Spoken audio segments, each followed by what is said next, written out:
So hey guys, ঠিক 10 KG আটা দিয়ে কতগুলো জামাই পিঠা তৈরি করা যাবে? 100, 200, 300, 400 নাকি 1000? তো চলো সেই বিষয়টি আজকে আমরা দেখব। তো বন্ধুরা, ভিডিওতে যারা নতুন আসছে একটি লাইক করে দাও আর চ্যানেলটি দয়া করে সাবস্ক্রাইব করে দাও। চলো বেশি চুল পাকামো না করে ভিডিওটি শুরু করা যাক। সো হে গাইস, দেখতে পাচ্ছ এই বালতির ভিতরে আমি প্রায় 1 কেজি আটা নিয়ে নিয়েছি আর 3 জগ পরিমাণ পানি, তারপর লবণ, চিনি যা যা লাগে সেগুলো দিয়ে দিয়েছি।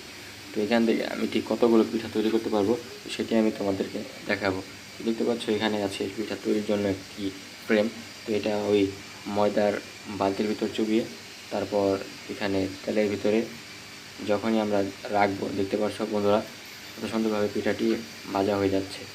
তো এইভাবে করে উল্টিয়ে দিতে হবে।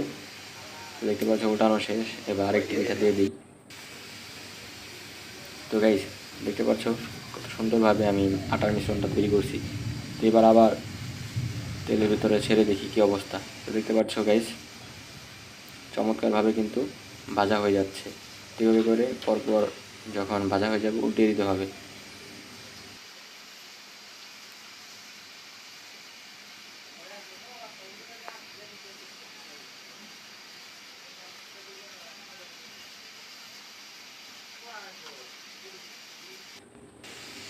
সো গাইস, তো এই বালতিটির ভিতরে দেখতে পাচ্ছ ঠিক 150 পিস জামাই পিঠা আছে। তো আরেকটা বালতি আছে, ওইটার ভিতরে প্রায় 150 পিস মতো জামাই পিঠা আছে। তো 1 কেজি আটা দিয়ে যদি 300 পিস জামাই পিঠা তৈরি করা যায়, তাহলে তুমি ভেবে দেখো 10 কেজি আটা দিয়ে ঠিক কতগুলো জামাই পিঠা তৈরি করা যাবে। এই তো ঠিক ধরেছো, ঠিক 1000 পিস জামাই পিঠা তৈরি করা যাবে।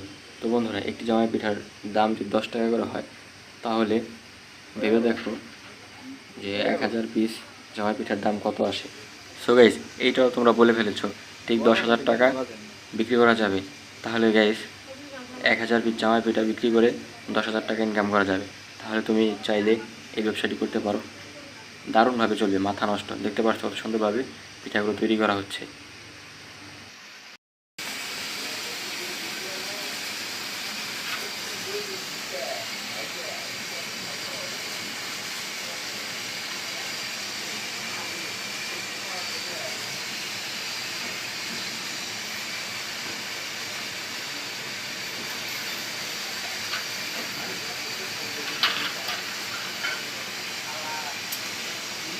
সো গাইস, এরকম আর মজার মজার ভিডিও পেতে চ্যানেলটি দয়া করে সাবস্ক্রাইব করে দেবে।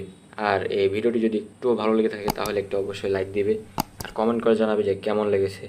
আর তোমরা পরের পার্টে কী ভিডিও দেখতে চাও সেটি কিন্তু কমেন্ট করে জানাবে অবশ্যই, তাহলে আমি সেই বিষয়ে ভিডিও বানাতে পারবো। সো গাইস, আবার দেখা হবে নতুন ভিডিওতে।